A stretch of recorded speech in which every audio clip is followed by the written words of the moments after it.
Very good morning student.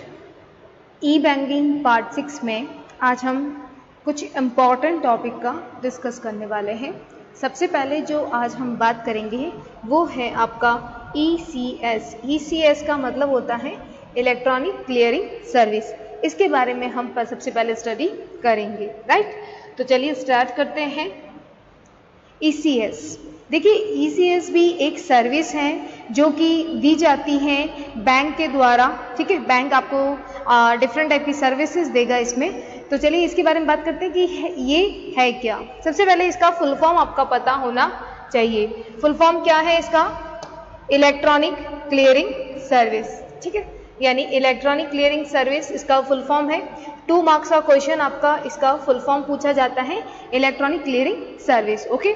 Is an automatic mode of funds transfer from one bank account to another.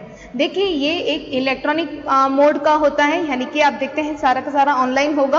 और इसमें क्या होता है, एक बैंक का वन बैंक है उसके अकाउंट से दूसरे आप कह सकते हैं अकाउंट में पैसा ट्रांसफर करना, ठीक है। Fund transfer from one bank account to another, ठीक है। तो एक अकाउंट से आप क्या कर रहे हो, पैसे को ट्रांसफर कर रहे हो। एक बैंक खाते से दूसरे बैंक खाते में जो आपका फंड है वो ट्रांसफर हो रहा है, okay. It can be can be based by institution for making payment such as distribution of dividend, interest, salary, pension among others। ध्यान रखिएगा ये आपको क्या कर रहा है, इट कैन बी आप कह सकते हैं कि इंस्टीट्यूशन, जो भी आप देखते हैं अलग अलग संस्थाएं होती हैं उनको अलग अलग पेमेंट करना होता है, अलग अलग कह सकते हैं पेमेंट का डिस्ट्रीब्यूशन करना होता है। फॉर एग्जाम्पल डिविडेंड हो गया आपका, ठीक है। तो बड़ी बड़ी जो कंपनियां होती हैं वो उनको अपने शेयर होल्डर को डिविडेंड पेमेंट करना होता है। उन्होंने जो लोन ले रखा होता है उस पर आपको पता है कि इंटरेस्ट देना होता है बैंक को, तो इंस्टीट्यूशन को जो इंटरेस्ट है वो दे सकते हैं। जो कंपनीज है वो अपने एम्प्लॉय को सैलरी देती है, और जो रिटायर्ड हो गए हैं उनके कर्मचारी हैं उनको पेंशन देती है। क्लियर है? तो देखिए यहाँ पे इम्पोर्टेंट क्या है कि ये एक आपको सर्विस दे रही है बैंक कि आप एक खाते से दूसरे खाते में पैसा ट्रांसफर कर सकते हो।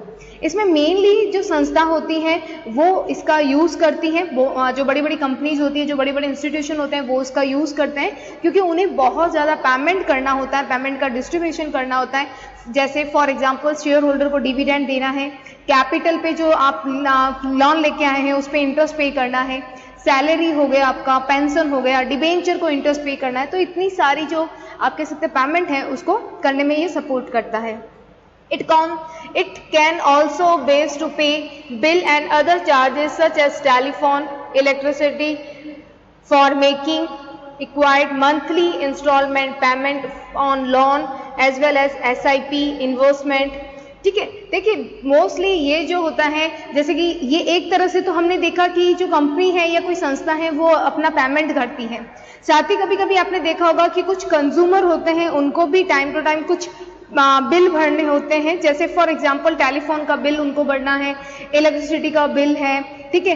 तो आप देखते हैं जो बिल होता है जो उनको भरना होता है, या आप देखते हैं इंश्योरेंस अगर आपने करा रखा है तो आपको प्रीमियम का पेमेंट करना होता है, ठीक है। या फिर आपने जो लोन ले रखा है उसका इंस्टॉलमेंट पेमेंट करना है, ठीक है। या फिर आप कह सकते हैं SIP इन्वेस्टमेंट हो गया। तो इन सब का पेमेंट करने के लिए भी ये सपोर्ट करता है। एक तरह से तो कंपनी यूज कर रही है फॉर पेमेंट के लिए, जैसे फॉर डिविडेंड, इंटरेस्ट हो गया, ठीक है, सैलरी हो गई, कंपनी अपने एम्प्लॉय को सैलरी देती है। और एक तरफ क्या कर रहे हैं, कस्टमर इसका यूज कर रहे हैं। और कस्टमर किस लिए कर रहे हैं, मोस्ट ऑफ जो बिल्स के पेमेंट होते हैं, चाहे वो आपका कोई भी बिल हो, टेलीफोन हो, इलेक्ट्रिसिटी का बिल हो, ठीक है। साथ ही आप इंस्टॉलमेंट पेमेंट करना है लोन का, वो भी आसानी से आप कर सकते हैं। क्लियर है? साथ ही इसमें एक इंपॉर्टेंट वर्ड आया है SIP इन्वेस्टमेंट। देखिए SIP का मतलब क्या होता है, सिस्टमैटिक, आई से क्या हो गया, सिस्टमैटिक इन्वेस्टमेंट प्लान। सिस्टमैटिक क्या हो जाएगा, सिस्टमैटिक। आपको इस चैप्टर में मोस्ट ऑफ फुल फॉर्म पता होना चाहिए, क्योंकि यहाँ जो क्वेश्चन बनेगा वो मोस्टली फुल फॉर्म के ही बनते हैं। सिस्टमैटिक इन्वेस्टमेंट प्लान, ठीक है, यानी आपको किसी का भी पेमेंट करना हो आप यूज कर सकते हो। ECS can be use for both credit and debit purposes. देखिए ध्यान रखिएगा, ये जो ECS है ये दोनों के लिए यूज होता है, चाहे हमें क्रेडिट करना हो, ठीक है, पैसा जमा करना हो, या पैसा आपको डेबिट करना हो, दोनों के उद्देश्य के लिए किया जाएगा। तो ECS का ध्यान रखिएगा। फर्स्ट ऑफ कि क्वेश्चन क्या आ सकता है, ECS का फुल फॉर्म आ सकता है इलेक्ट्रॉनिक क्लियरिंग सर्विस। ये एक इलेक्ट्रॉनिक मोड आप कह सकते हैं फंड ट्रांसफर है एक अकाउंट से दूसरे अकाउंट में। ये एक संस्था के द्वारा इसका यूज किया जाता है, संस्था बहुत सारे पेमेंट करती है, क्लियर है। इसका यूज कस्टमर भी करते हैं फॉर टेलीफोन या इलेक्ट्रिसिटी बिल का पेमेंट करना है, इंश्योरेंस का पेमेंट करना है, ठीक है। तो ये मोस्टली यूज किया जाता है, दोनों तरफ से कर सकते हैं, चाहे हमें डेबिट करना हो चाहे हमें क्रेडिट करना हो, क्लियर है। You need to inform your bank and provide. देखिए बात करते हैं इसके प्रोसेस की, ये क्या हो गया प्रोसेस, ठीक है। तो प्रोसेस कैसे ये काम करता है इसके बारे में बात करते हैं। You need to inform your bank. ध्यान रखिएगा, आपको अपने बैंक को इन्फॉर्म करना होगा, उसे कह सकते हैं उसे ये बताना होगा कि आपको ये फैसिलिटी लेनी है, क्लियर है आपको।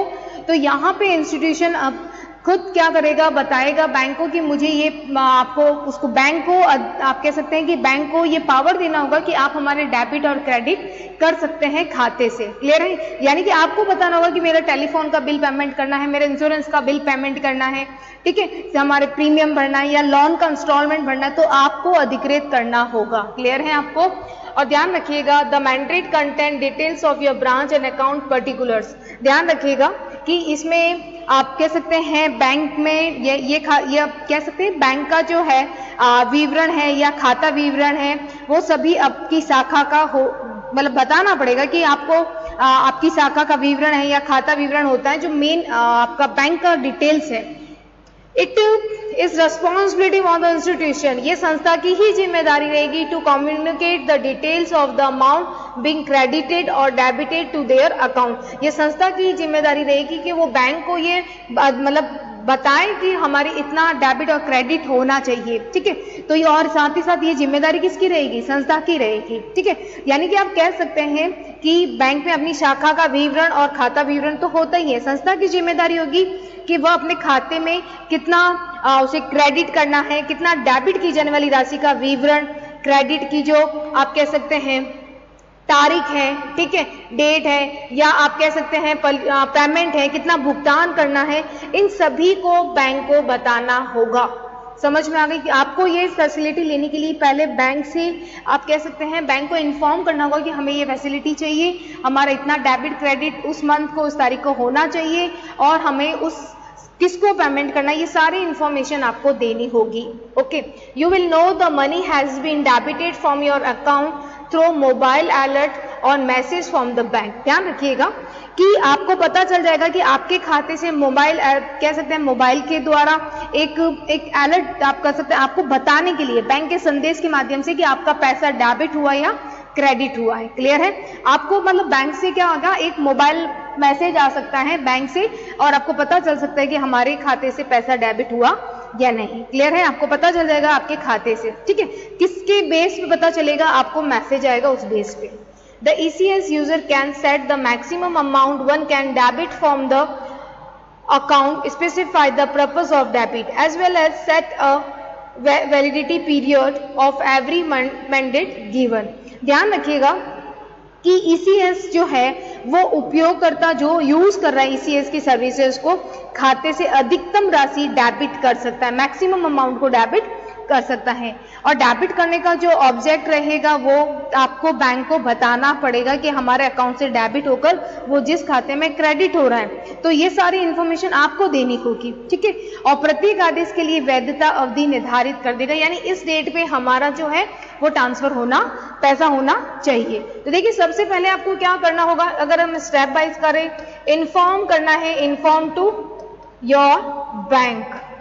आपकी बैंक को इन्फॉर्म करना होगा कि हम ये सर्विसेज ले रहे हैं, ठीक है। साथ ही साथ आपको अपनी सारी डिटेल्स जो होती हैं वो सारी बताना है कि कितना क्रेडिट होना चाहिए, कितना डेबिट होना चाहिए, इस संस्था को ये पेमेंट होना चाहिए, ये सारा का सारा बताना होगा, इसमें आपको डेट हो गया, ठीक है, आपका पेमेंट हो गया, कितना पेमेंट है, ये सारा इंफॉर्मेशन देनी होगी। फिर क्या होगा, जब उस डेट पे होगा तो बैंक आपको क्या करेगी, एक मैसेज कर सकती है या मोबाइल अलर्ट कर सकता है कि आपको एक मैसेज आएगा बैंक से, ताकि आपको पता चले कि ये हमारा डेबिट हुआ है। क्लियर है? तो आपको मोबाइल से क्या आएगा, मैसेज आएगा। मैसेज कब आएगा, जब अपनी डिटेल्स हैं वो बैंक को बताएंगे। ठीक है, साथ ही साथ ये जो सर्विसेज हैं इसके लिए एक मैक्सिमम लिमिटेशंस दे रखी है, आप डेबिट और कर सकते हैं उसके लिए। तो ECS ये इंपॉर्टेंट काम करता था। अगर हम इसकी सिंपल अगर तरीके से बात करें तो ध्यान रखिएगा, जो ECS होता है उसको दो पार्ट में हम डिवाइड कर सकते हैं। कौन कौन से? देखिए, एक होता है इलेक्ट्रॉनिक क्रेडिट सर्विसेज, क्रेडिट रूप में, ठीक है, यानी जमा करना। और एक ECS होता है डेबिट, यानी कि आपका जो जमा करना और दूसरा आपका निकालना है। ठीक है, यानी हम कह सकते हैं नाम, जिसे अकाउंट की लैंग्वेज में। ठीक है, अब यहां पे आपको ध्यान रखना है क्रेडिट। अब जैसे फॉर एग्जांपल कि कोई कॉलेज है, वो अपने बहुत सारे एम्प्लॉय को क्या दे रही है, एक साथ पेमेंट दे रही है, अपने सारी सैलरी, मतलब जितने भी कॉलेज में काम करते हैं उन एम्प्लॉय को क्या देती है, सैलरी देती है। तो ठीक है, तो यहाँ पे एक बहुत बड़ा कह सकते हैं सबको जो सैलरी होगी वो उनके खातों में जमा होगी। तो कॉलेज के इस अकाउंट से जो सैलरी जमा हो रही है एम्प्लॉय को, चाहे B, C, D, E जितने भी एम्प्लॉय हैं उनको जमा हो रही है। क्लियर है? अपने एम्प्लॉय को, चाहे वो 1000 हो 2000 हो, उसमें ये काम करता है। तो हम कह सकते हैं ये वन अकाउंट से कहाँ जा रही है, one account to many account. एक खाते से कहाँ जा रही है, बहुत सारे खातों में जा रहा है। तो इसीलिए इसे कहते हैं क्रेडिट, यानी एक खाते से निकलेगा पैसा और बहुत सारे खातों में जाके क्या हो जाएगा, क्रेडिट हो जाएगा। क्लियर है आपको? साथ ही ध्यान रखिए, जैसे फॉर एग्जांपल मैं इसमें बता दूं आपको, ये ईयरली हो सकता है, ठीक है, मंथली हो सकता है, और ये हाफ ईयरली भी कर सकते हैं। हम इसे यूज हाफ ईयरली भी कर सकते हैं। पेमेंट का मोड आपका इन तीनों तरीके से हो सकता है। इसमें फॉर एग्जांपल क्या आता है, जैसे कि आपको पता है कॉलेज क्या पे करेगा, सैलरी करेगा। अगर सपोज दैट कोई कंपनी होती तो वो क्या करती, डिविडेंड देती अपने शेयर होल्डर को, डिबेंचर पे इंटरेस्ट पे करती। क्लियर है? तो ये सारा, अब यहाँ पे अगर कॉलेज की बात करें तो ये सैलरी जा रही है, ठीक है, साथ ही साथ अगर कोई पुराने कर्मचारी तो उनको पेंशन जाती। क्लियर? तो यानी हम कह सकते हैं सर्विस अकाउंट क्या है, क्रेडिट हो रहा है विद द पेमेंट। ठीक है, from the institution making the payment. ये इंस्टीट्यूशन से दूसरे के खातों में, एक खाते से अपन क्या कर रहे हैं, दूसरे खातों में जमा कर रहे हैं। क्लियर है? तो इसे कहते हैं ECS क्रेडिट। अगर हम बात करते हैं डेबिट की, तो ध्यान रखिएगा इसमें क्या हो जाएगा, many account to one account. अब यहाँ बहुत सारे खाते से कहाँ जा रहा है, एक में जा रहा है। जैसे फॉर एग्जांपल अगर हम बात करें कि इंश्योरेंस प्रीमियम हम भर रहे हैं, इंश्योरेंस प्रीमियम, तो उसको भरने वाले हम तो नहीं अकेले, बहुत सारे होंगे। तो यानी कि ये बहुत सारे ए जा रहा है, ए का, बी का, सी का, डी का, ई का, इन सब का जा रहा है। किस में जा रहा है, एक कंपनी में जा रहा है, जो इंश्योरेंस की कंपनी होगी वहां जा रहा है। क्लियर है आपको? जैसे फॉर एग्जांपल अपन रिचार्ज कराते हैं जियो का या टेलीफोन का बिल भर रहे हैं, ठीक है, तो यहाँ एक बहुत सारे कस्टमर से पैसा कहाँ जा रहा है, एक कंपनी। इसीलिए मैनी अकाउंट, यानी इतने सारे जो ABC कस्टमर्स हैं उनके अकाउंट से पैसा कहाँ जा रहा है, सिर्फ इस कंपनी के अकाउंट में। इसे कहते हैं डेबिट। यानी ये जो कस्टमर्स हैं इनके खाते से क्या होगा, डेबिट होगा। ठीक है, डेबिट होगा और जाके कंपनी के अकाउंट में क्रेडिट हो जाएगा। जबकि इस पोजीशन में हमने क्या पढ़ा कि यहाँ क्या होगा, डेबिट होगा और इन खातों में जाके क्रेडिट होगा। तो जिस अकाउंट से पहले मोड होता है तो इसीलिए यहाँ इसको कहेंगे क्रेडिट, और यहाँ से पहला पैसा क्या हो रहा है, डेबिट हो रहा है, उस कंपनी में जाके वो क्रेडिट होगा। क्लियर है आपको? तो ये डिफरेंस आपको, जैसे इसमें क्या हो सकता है, जैसे मैंने इंश्योरेंस प्रीमियम का लिखा, आप टेलीफोन बिल लिख सकते हैं, इलेक्ट्रिसिटी बिल कह सकते हैं, ठीक है, कोई भी आप कह सकते हैं पेमेंट करना हो तो ये इसमें काम आ सकता है। ठीक है, तो ये मेन क्या हो गया, कस्टमर यूज करते हैं, इंडिविजुअल कर सकती हैं, कोई भी कंपनी का हो सकता है, तो ये यूज किया जा सकता है। तो ECS क्रेडिट और ECS डेबिट, ये इसके दो पार्ट हैं। क्लियर है आपको? अब हम जो इम्पोर्टेंट बात करने वाले हैं, देखिए इलेक्ट्रॉनिक क्लियरिंग सर्विस है, ये है रिप्लेस हो गया है किससे? नाच से। किससे रिप्लेस हो गया है? नाच। अब इसका जो फुल फॉर्म है वो आपको पता होना जरूरी है, ठीक है। तो यानी कि इसमें क्या होगा?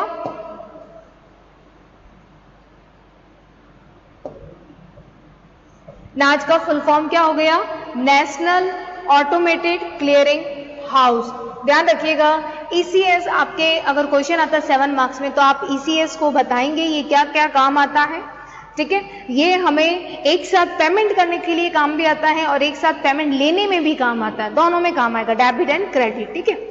लेकिन अभी अगर हमसे पूछा जाए कि ईसीएस के जगह कौन सा आ गया, तो आपको ध्यान रखना ईसीएस को रिप्लेस कर दिया है नेशनल ऑटोमेटिक क्लियरिंग हाउस। इसका फुल फॉर्म आपका पता होना चाहिए, ठीक है। 2 मार्क्स का क्वेश्चन आपसे पूछा जा सकता है।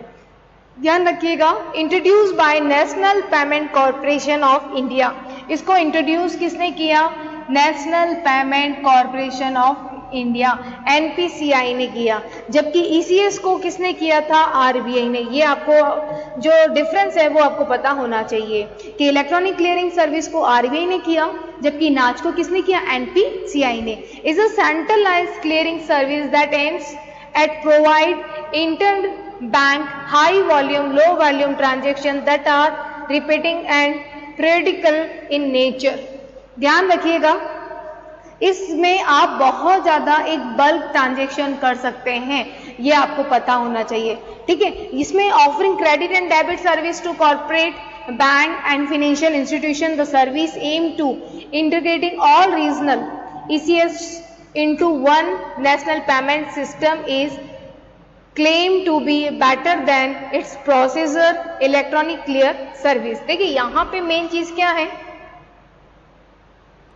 तो ये जो नाच है ये क्या करेगा, बहुत कह सकते हैं बल्क में जो ट्रांजैक्शन होते हैं उसको कंप्लीट करता है नाच, क्लियर है। जबकि ईसीएस क्या था? ईसीएस जो था वो एक रीजनल बेस पे काम करता था। किसके बेस पे काम करता था? रीजनल बेस पे, ठीक है। तो बहुत ही स्मॉल लेवल पे काम करता था, जबकि ये ईसीएस को पूरा का पूरा जितने भी ऑल रीजनल है ईसीएस उसको एक में कन्वर्ट कर रहा है, उसको नेशनल बना रहा है, उसको बल्क पेमेंट करने में सपोर्ट कर रहा है, क्लियर है। तो आपको सिर्फ यहाँ ये इतना याद रखना है कि ईसीएस जो है वो उसको रिप्लेस कर दिया है नाच से, क्लियर है आपको।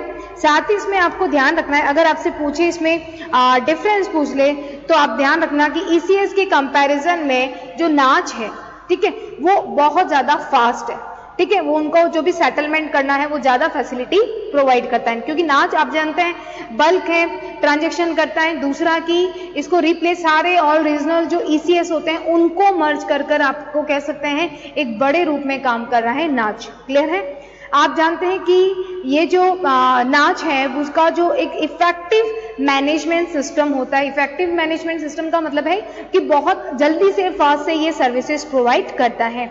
ये एक स्ट्रॉन्ग मैनेजमेंट सिस्टम कह सकते हैं, क्लियर है।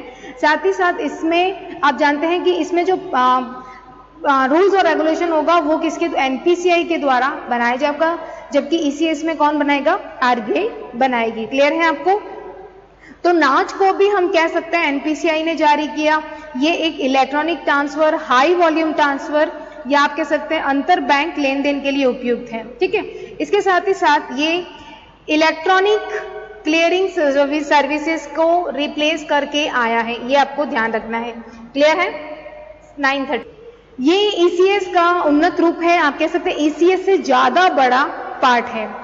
या कह सकते हैं ये जो नाच है प्रणाली का उपयोग मोस्टली किसके लिए किया जाता है? Dividend, subsidy, payment, pension, interest, इन सब के डिस्ट्रीब्यूशन के लिए किया जाता है। इसका जो यूज है वो टेलीफोन हो गया, आपका इलेक्ट्रिसिटी बिल हो गया, वाटर बिल हो गया, लोन हो गया, म्यूचुअल फंड इन्वेस्टमेंट हो गया और इंश्योरेंस प्रीमियम हो गया, उसके लिए भी किया जाता है। जैसे फंक्शन जो है वो ईसीएस जैसे ही है, बट इसमें डिफरेंस क्या है? क्योंकि ये लार्ज स्केल पे कर रहा है नाच, ठीक है, जबकि ये ईसीएस एक रीजनल बेस पे फंक्शन करता था। तो ये मेन आपको डिफरेंस आपको पता होना जरूरी है, क्लियर है। तो ये दो आपको जानकारी हमने दी जिसमें आपको ध्यान रखना है, नाच में वो डेबिट वाले काम भी करेगा और क्रेडिट वाले भी काम करेगा। क्लियर है? तो आपको ये डिफरेंस जरूर पता होना चाहिए कि जो डेबिट आएगा और जो क्रेडिट आएगा उसमें क्या आएगा। क्रेडिट में आप जानते हैं मेनली क्या आ जाएगा, सैलरी आ जाएगा, ठीक है, आपका इंटरेस्ट आ गया, पेंशन आ गया, ये सारा आ जाएगा। जबकि यहाँ क्या आ जाएगा, डेबिट में इलेक्ट्रिसिटी बिल आ गया, म्यूचुअल फंड का आ गया, सिर्फ इन्वेस्टमेंट आ गया, ये सारा इसमें आएगा। क्लियर है?